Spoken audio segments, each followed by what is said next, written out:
So here we're going to proceed towards the first panel discussion of the day. Well, there's a saying, every coin has two sides, advantages and disadvantages. Of course, the technology has the same.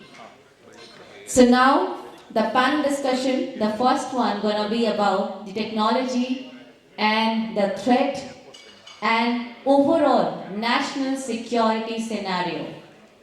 I believe it will be one of the most interesting sessions of the day, and we all are very excited for that. Let me introduce and welcome our moderator first for the session, the first session. So I think the energy should be here because the first panel discussion of the day. Please help me to welcome Dr. Sameer Patil, our moderator for the first session, Senior Fellow, Observer Research Foundation, Mumbai. With the biggest round of applause.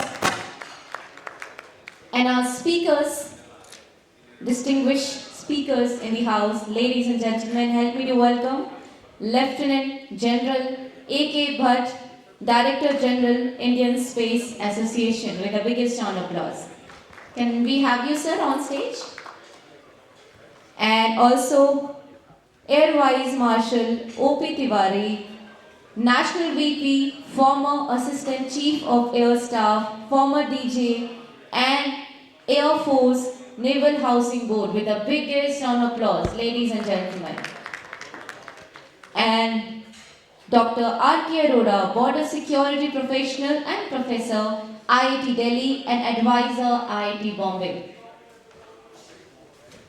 So here, I hand over the stage to our moderator and our keynote speakers for the panel discussion, Drones Threat and Overall National Security Scenario.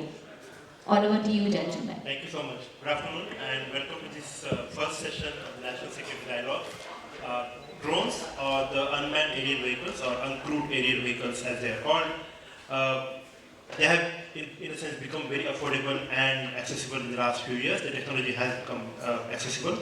And it has many benefits, as we have seen in the civilian sectors, in the e-commerce sectors, in the mobility, in the delivery of the goods and those kind of things. But at the same time, there's also a threat coming in from the rogue state as well as non-state actors. And at least in the Indian context, we have seen how the attack on the Indian Air Force base in Jammu has really captured attention in terms of how drones can be utilized for sabotage and disruption, those kind of things. And we have also seen how drones are being used for drug smuggling on the India-Pakistan border since 2019. And that has really elevated the issue of drones and the implications for national security. So for that, we have an excellent panel here. I have on my right-hand side, Lieutenant General A.K. Bhatt, who is Director General of the Indian Space Association, who just gave us a really great overview of what kind of changes are happening in the Indian space sector. And I have Dr. R.K. Arora, Border Security Professional and Professor at IIT Delhi and Advisor at IIT Bombay. So we have about 30-35 minutes. So what we'll do is that I have 4 sets of guiding questions for both the speakers. The first question is a very general question in the sense that in what ways the drones have altered the threat landscape, both in India as well as globally. Second question is, what are the benefits and challenges of using the drones for different kinds of security operations, from counterterrorism to border security to crowd monitoring and control. Third is, how might the technological advances in the drone technology itself, will change the nature of threats and its implications for national security. And fourth is, what can be done to mitigate this threat, both domestically as well as internationally. So I will give each of the speakers about 7 to 8 minutes each, and then we can have some kind of interaction and then Q&A. So with that, I give the floor to Lieutenant Sir.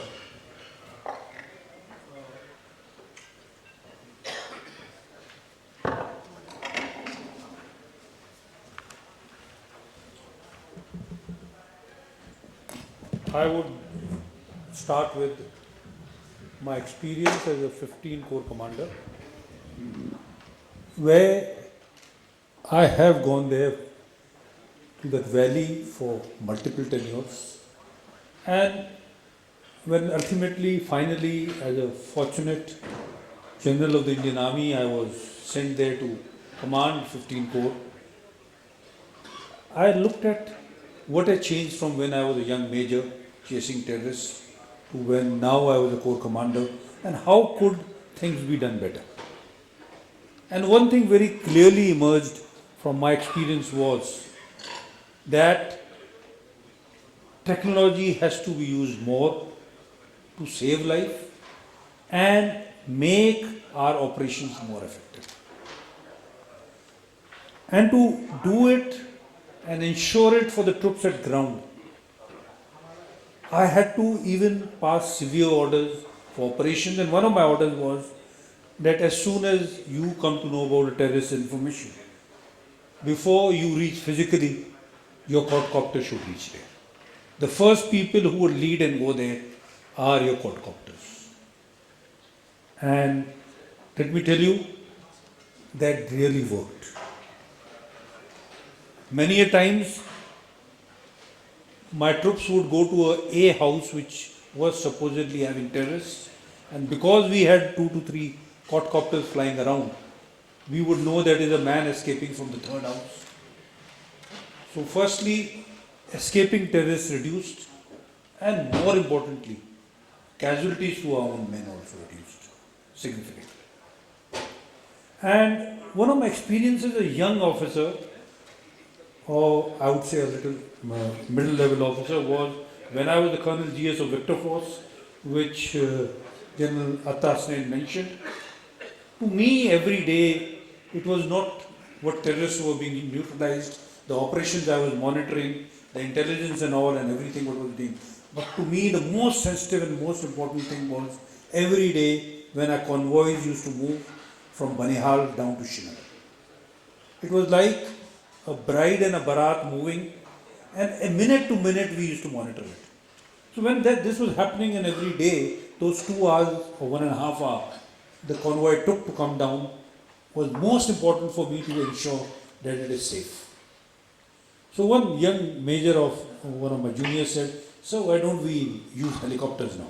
We've got helicopters, and every day this should be led by helicopters who monitor both the sides, see what is operating around there, that terrorists who come from, say, 1 kilometer, 500 meters, we can know it and we can react rather than respond after the weapon is fired or bullets are fired."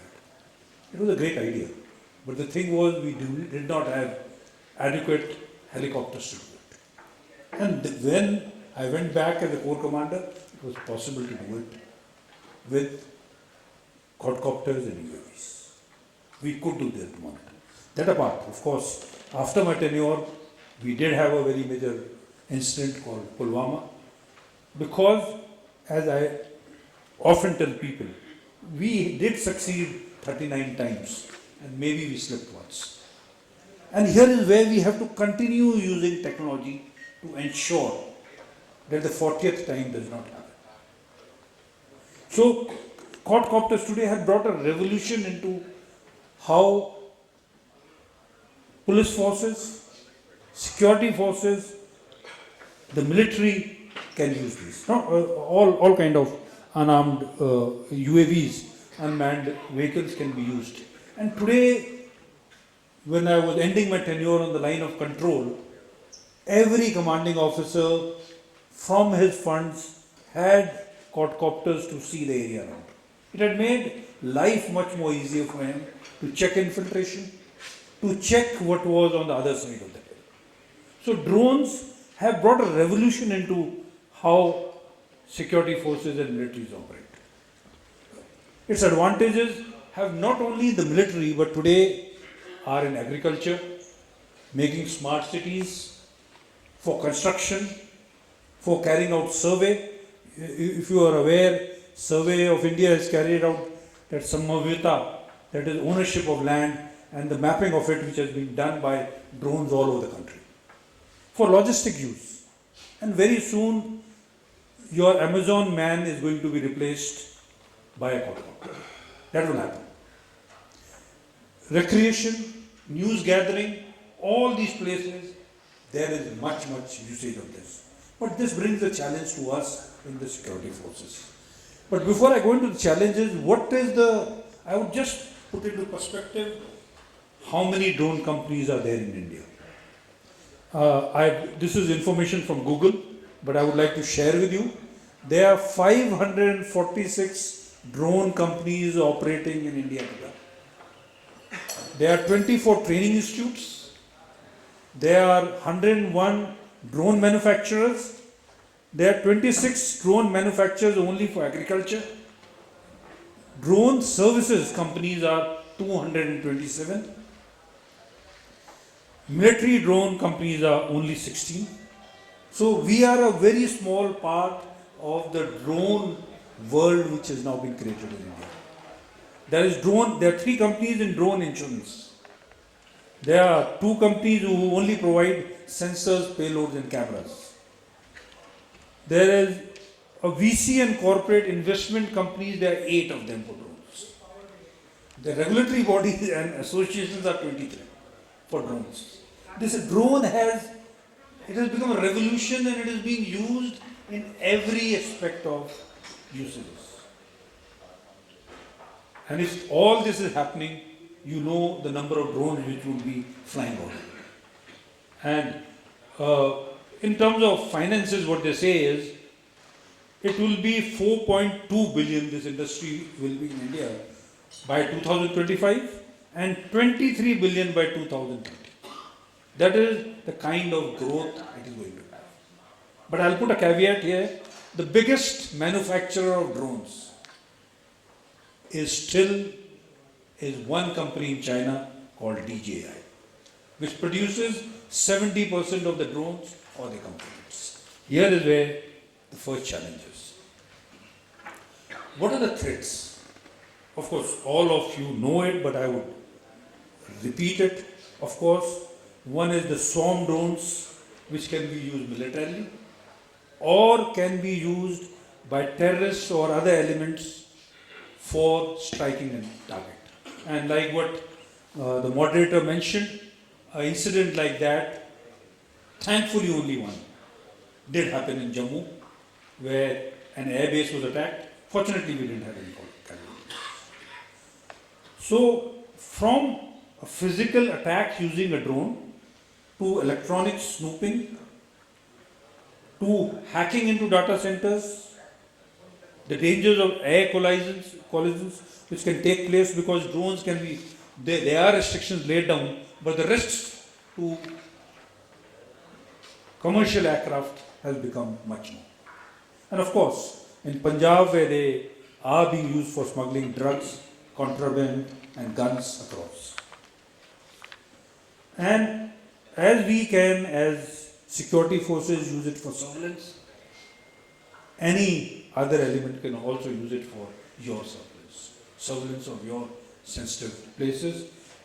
One of the biggest problems is the signature of drones is so small. With the miniaturization it is coming, that means to neutralize it are becoming more and more challenging. Just to tell you what are the major events which have happened in the world.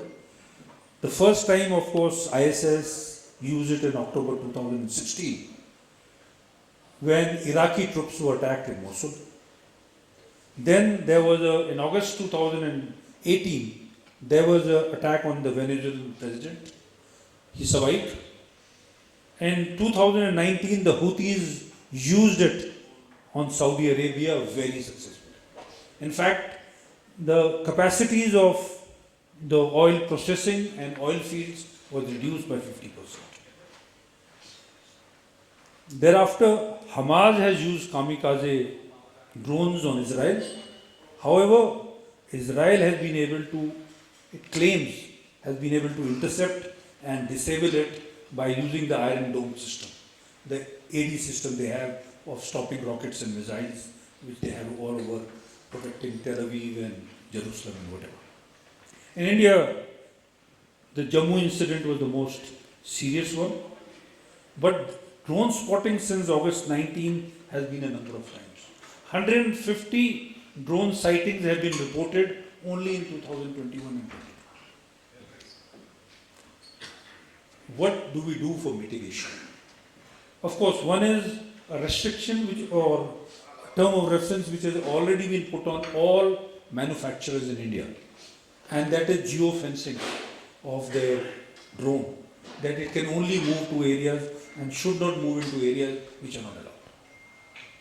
Then, of course, detection systems are required to find out drones, that is radars, acoustic detection systems, by EO sensing. But the challenge is, because the signature is so small, a determined adversary or a terrorist organization can easily put a drone where he wants to without you being able to stop it.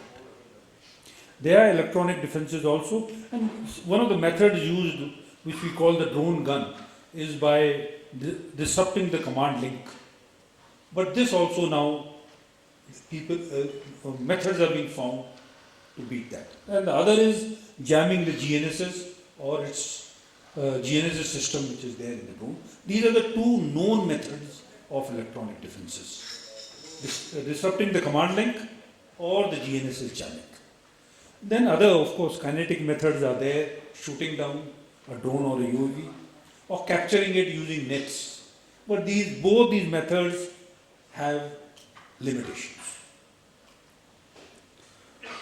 Just to inform you, in the new policy on drones, there are no-fly zones or no-go areas for drones which have been defined.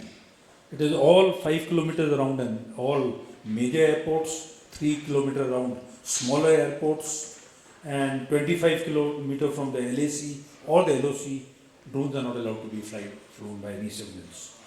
And 3 kilometers from any military installation and 2 kilometers from any MHA installation also, they are not permitted. But the issue is, with the proliferation of drones, quadcopters, this danger or these slipping through these remains. Of course, there are also height limitations which have been laid for the nano drones, the micro drones, the small drones and the medium drones, from 15 meters to 120 meters. A very elaborate policy did come out in 2021 to control drones, but that in no way mitigates the challenges and the threats which are there. There would be multiple methods and measures which, apart from the regulations, which will have to be required to be done to ensure that this drone threat does not become too big for our law and order agencies and for our forces which are in NCR. I finish here. I'll take the questions later. Thank you so much. Thank you so much, sir. Prepare.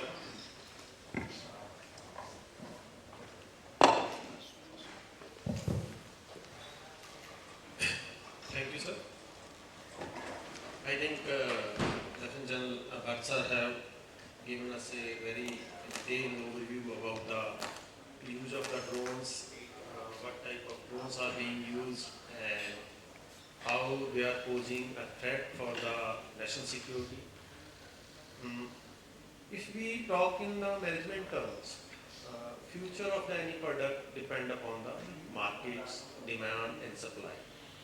So, demand of the drones is increasing in all segments of the society, including the security, because these are very cheaper solutions, very economical and very safe. So, when demand is increasing, the challenge for the law enforcement and particularly national security also increases. So, Bhatt sir have given you a brief overview about the type of drone also. If we divide them categorically, we can divide in two categories. First is the strategical drones which are flying very high and doing some strategical support, Retd or other activities. And second type of drones which are low flying drones, around 4,000 or below.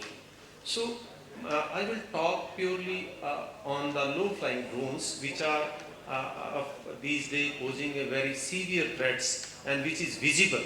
The strategical drones which are posing threats are not visible, but the low flying drones are posing threat which is very clearly visible and discussed and debated in all part of the law enforcement. So These low-flying drones, let me start from 2018.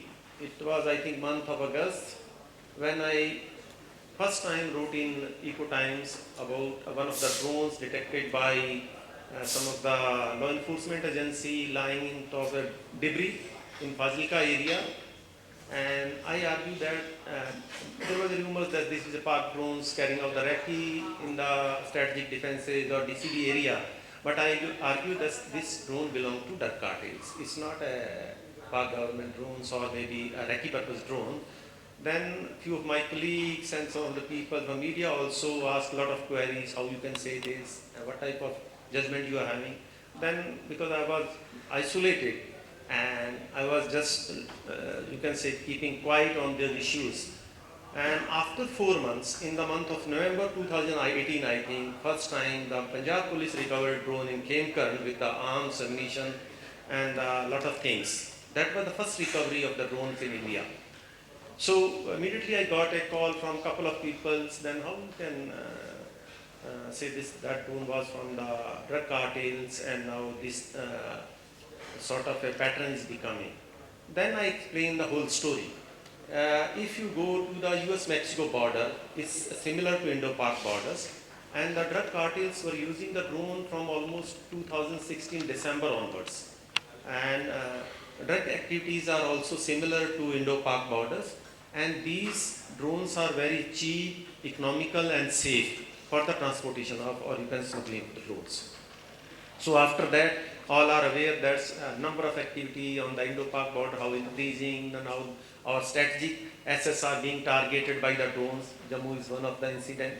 And what I visualize and I argue in my lot of pieces that this is a small tip of iceberg, which we are now visualizing. The future is very dangerous because we have seen the JNK militancy, suicidal attacks and all these things. Now these drones will replace all these threats and they will not take any risk of the suicidal attacks. Even drone can easily and very safely and very impactfully do these activities. So we have to work on the counter drone systems and the counter drone technology, but we are moving very slow on that aspect.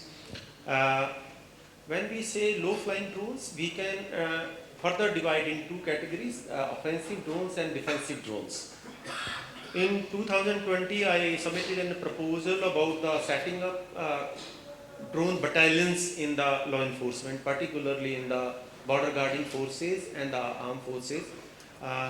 There are some initiatives started by some of the organizations, but still we are moving very slow because these are the technological solutions which we can use in both ways, like for offensive purpose as well as for the defensive purpose also. In particularly when we talk about the counter drone systems, we are facing a lot of challenge, as Bhatt sir has said.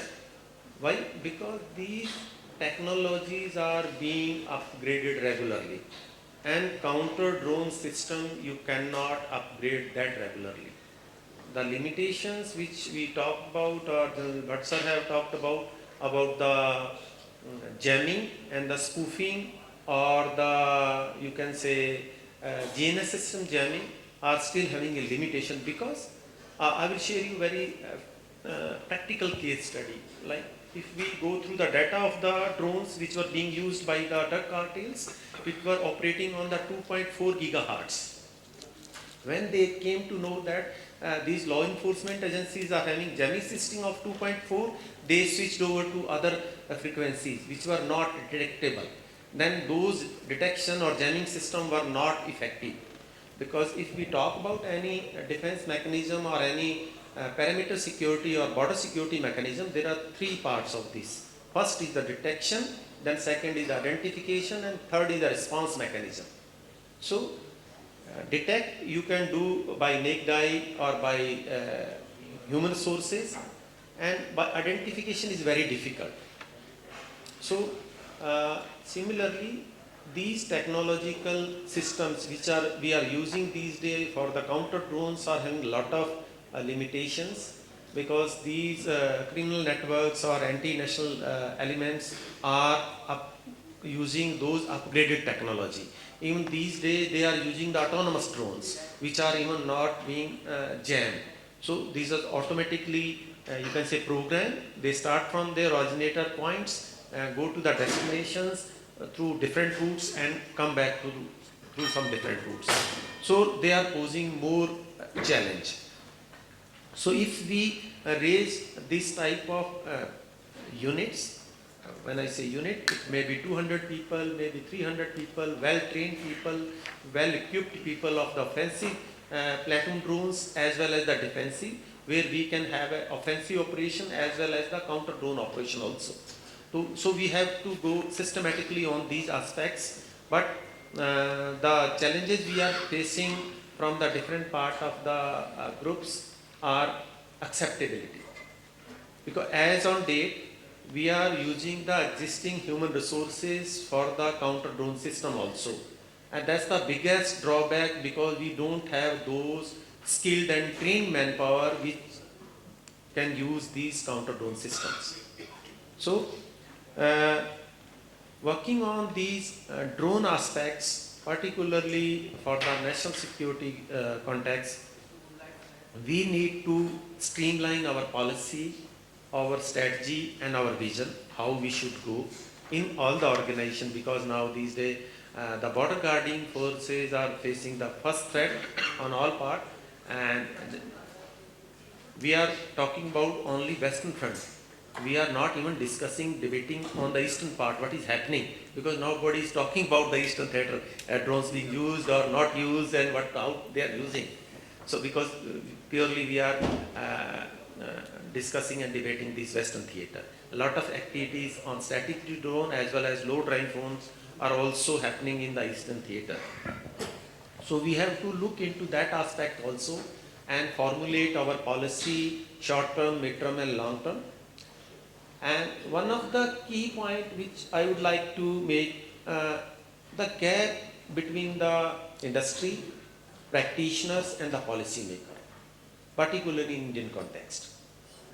Western country, they are trying to implement this model from last 15 years to bring practitioner, policy makers and industry on a common platform and discuss and debate the challenges being faced by the national security. But in Indian scenario, we are lacking that. Although in 2020, we started one project, it's called Bhumi, BSF Hackathon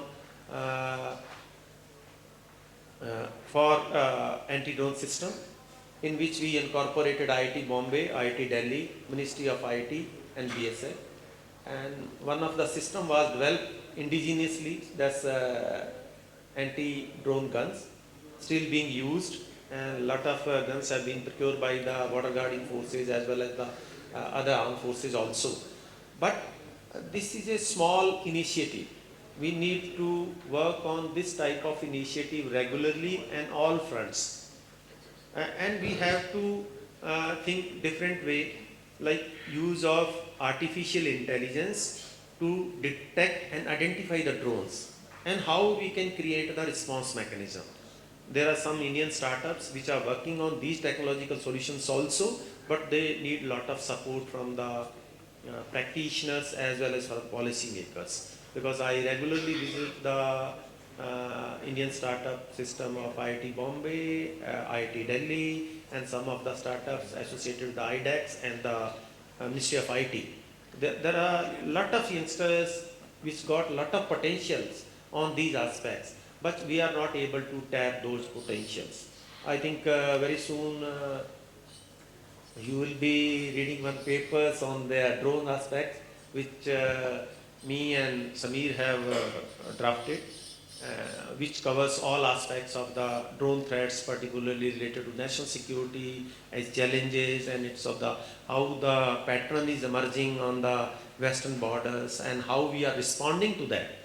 So this is a brief about the low-flying drones scenario in Indian context, because even you can discuss and debate for whole days. It's not absolutely. So, Thank you so much. Let me flag two issues on this. One is what Dr. Arora spoke about, which is the autonomous systems. And because pretty soon we'll also see swarming drones also coming into practice. And again, right now, again, we have seen them in the military domain, but we'll probably also see them for the criminal and those kind of things. So that's one issue. And the second is in terms of the change of the terrain. Right now, we are seeing a lot of drones, the low-flying drones being used in the land terrain. But again, if you see, for instance, of the trends in drug smuggling that are happening in the maritime, the maritime route is also picking up. So, in responding to these two trends, what can we do? Because I mean, this challenge is only going to get complicated. So one thing very clearly is coming out from what we have been discussing is, though the drone is giving many advantages in many aspects of usages, in the commercial sector and everywhere, we cannot stop drones being part of our life today. The issue is we have to manage with all the challenges also, the vulnerability it provides.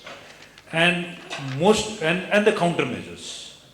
And like you said, for countermeasures to be kept updated, we will have to have a center where this technology is continuously monitored, that if at all, what is happening, be it in change of frequencies, being in the type of drones which are there, that the countermeasures are effective for the latest drones or there. It is a cat and mouse game which the competition has to be there. As far as the sea goes, definitely now, very soon, landing of smugglers or moving of the contraband to the coast or maybe from one ship to another would be done by UAVs which have capacity to carry that weight. And that itself will bring a major challenge to the coast guards and all other authorities who are looking into this domain. Because you will not get signatures of movement of these drones. They are small, or you require assets which will always be inadequate, seeing the size of our coast. And here is what I had been discussing on the sideline. Space can be definitely utilized. And I would like to mention here, of course, it's a military requirement which China has developed, the Yagon system which is there, which is a combination of SAR, EO and ILINT. And today those 72 satellite configuration which is China has, they monitor the first chain and the second chain of islands. And anything which will move across Malacca, any ship, and especially of course they are interested in the ships of NATO and USA, they are able to monitor it on a regular basis. There is no time lapse. Previously it used to be 6 hours, 12 hours, 24 hours. Now they are doing it nearly continuously. This is a kind of solution we will have to look at. Why? Because today satellites are not so expensive and so big that they cannot be afforded by our coast guards or by our BSF. They can be, because they are becoming cheaper. In fact, satellite, low Earth orbit satellite, today of course for communication is about 5 crores.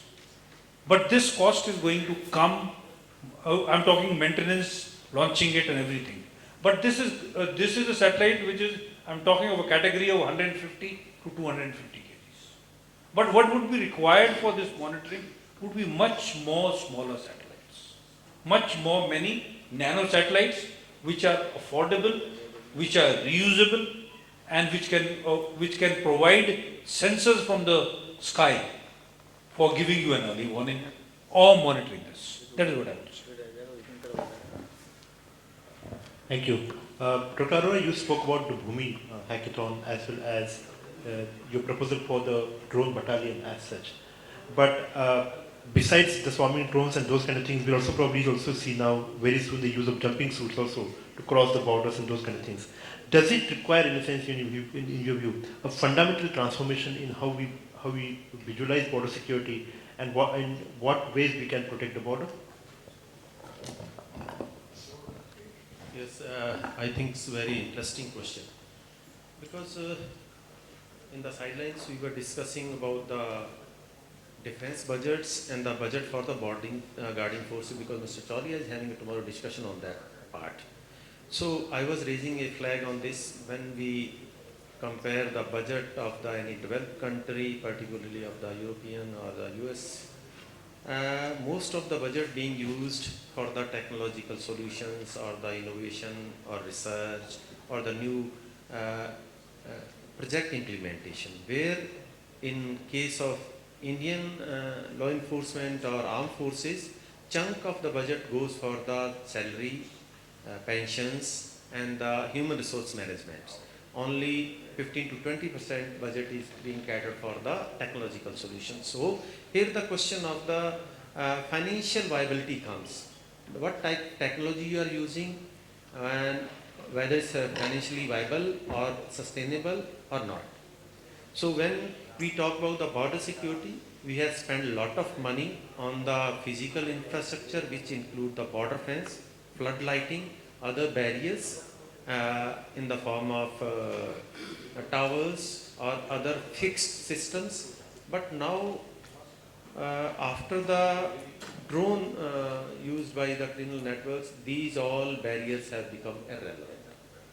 So even if you ask me, frankly speaking, that 500-meter patch of near the IB or near fence is not that effective, which used to be there 10 years ago. Because those drones are being launched almost 1 kilometer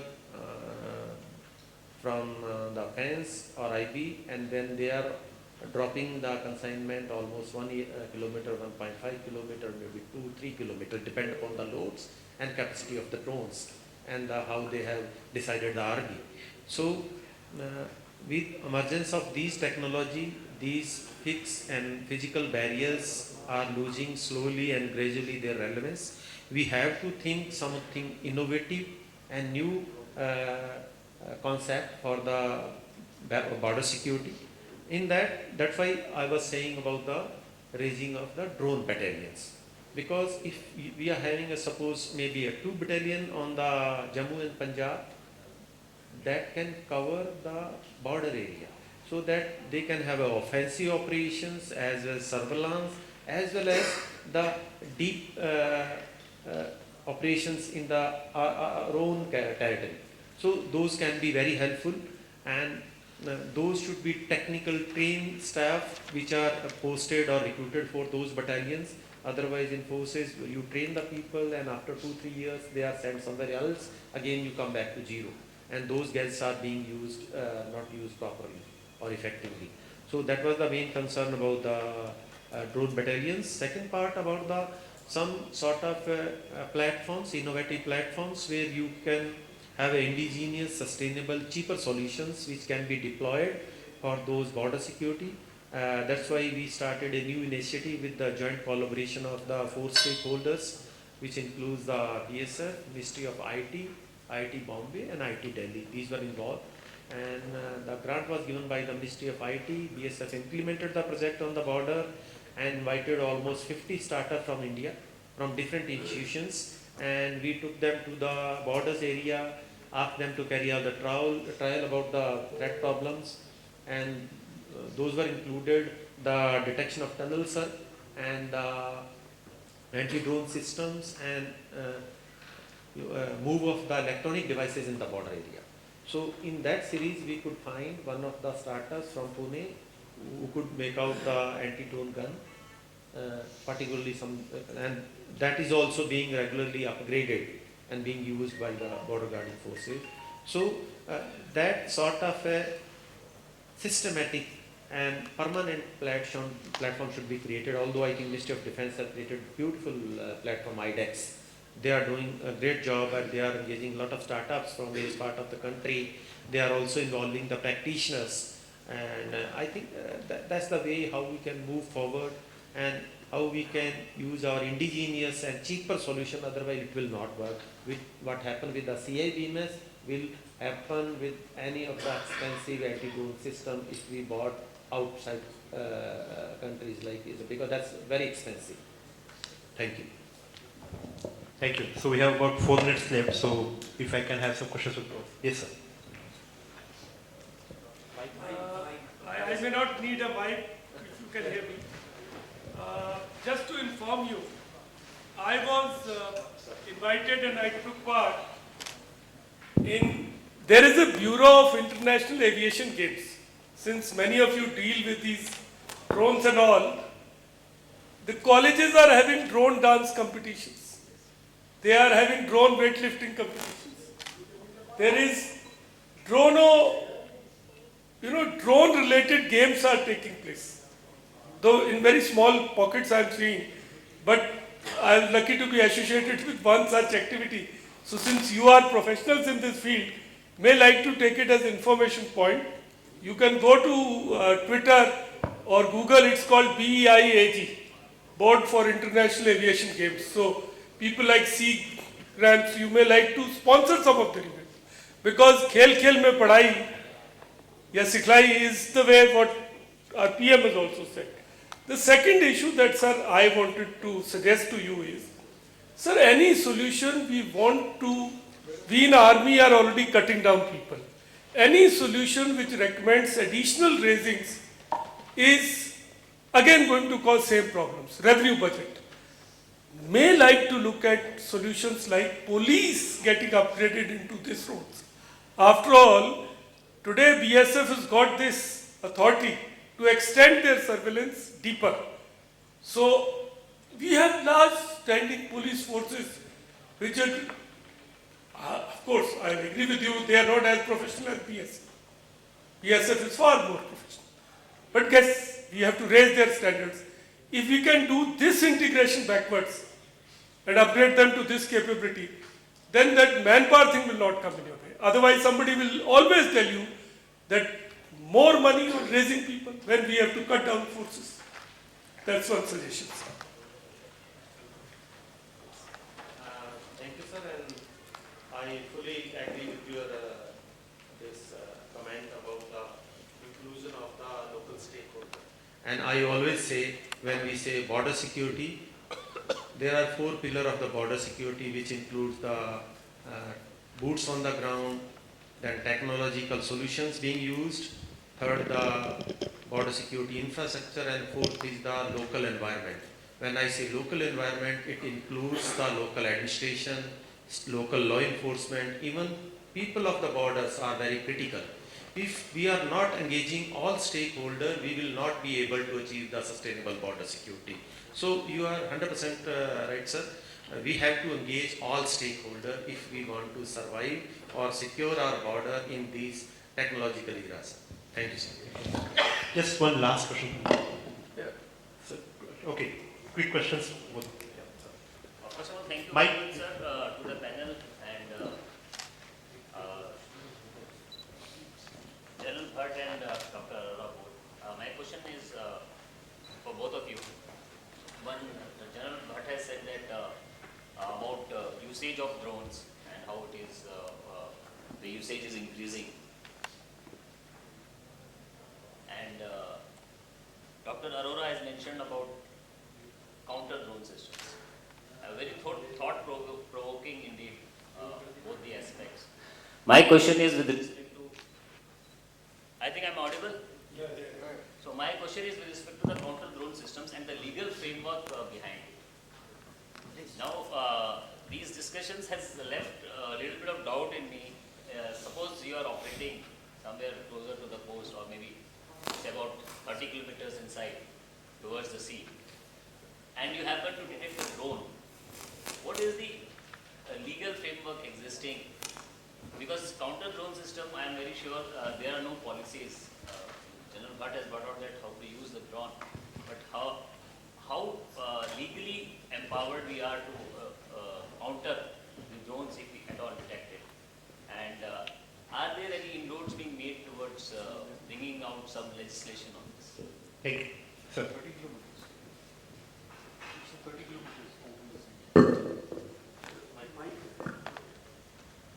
Mike. Please do.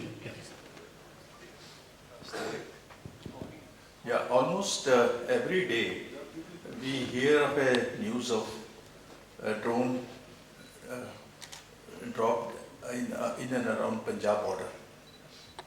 Now I wanted to know, what are the neutralization techniques which are evolving for these smaller drones, how effective are these, and what percentage of drones are we able to intercept on a routine basis? Thank you. So first,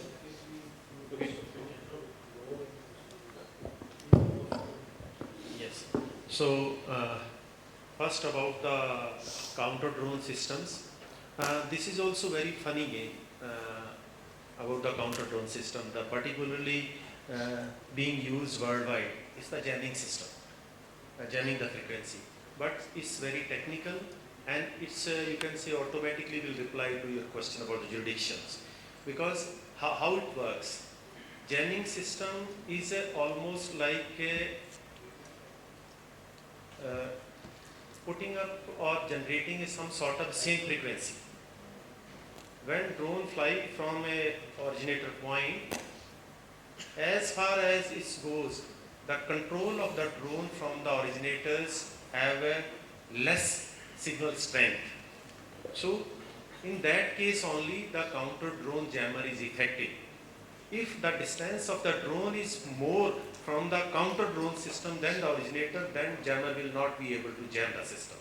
So you can jam when it flying your battery only. Otherwise you will not be able to jam that with the existing systems. So you are doing within your territory, because now these days these systems are almost 1 kilometer, maybe 1.5 kilometer, or some of the vital installation they are using for the parametry. So when you are doing using this type of system, I don't think you require special permission for your security, perimeter security for the government institutions establishment. But yes, the question of the privacy is always flagged all over the world, including the US and Europe. So that will be continued in our case also.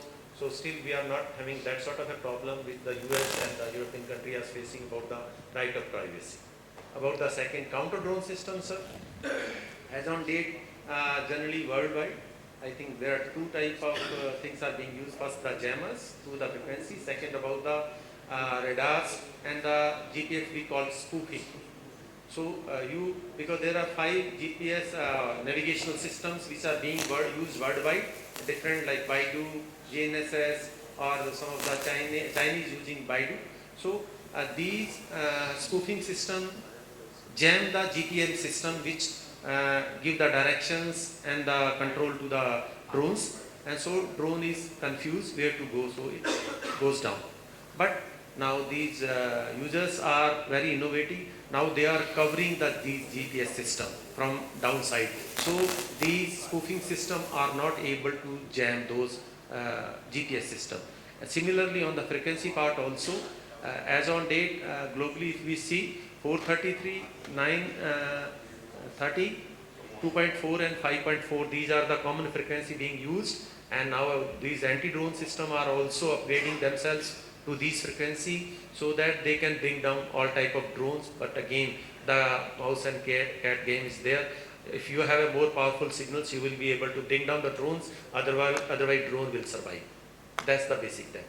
Thank you. Dr. Arora, what we are told is that these small drones which are intercepted on Punjab border do not carry any GPS system. They do not carry any communication system and no GPS system. They just have a small load which is dropped at a distance, at a fuel distance of the GPS, of the drone, and drone as well as the consignment drops in Punjab border, in those areas required. so if I can request, maybe we can take up the discussion separately, because we have already 8 minutes over this thing. But thank you so much both the speakers, Lieutenant General Bhatt and Dr. Arora, for giving those insights on the drones and the implications for national security. Please give them a round of applause. Thank you. Well, I must say very interesting and very insightful panel discussion. Thank you very much our key speakers and our moderator. Can we have a biggest round of applause for this wonderful session we had. Now I want to request Mr. M.A. Johar, President Project Business, CP Plus, please come on stage and felicitate our moderator along with our keynote speakers.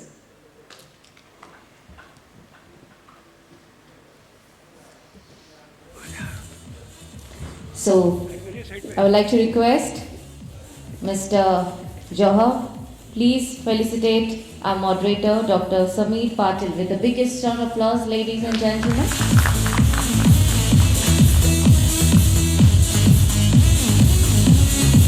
Now, I would like to request Mr. Johar, please felicitate Lieutenant General A.K. Bhatt, Director General, Indian Space Association.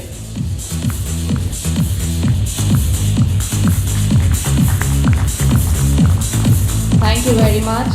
Now I would like to request Mr. Johar, please felicitate Dr. R.K. Arora, Border Security Professional and Professor, IIT Delhi, Advisor, IIT Bombay.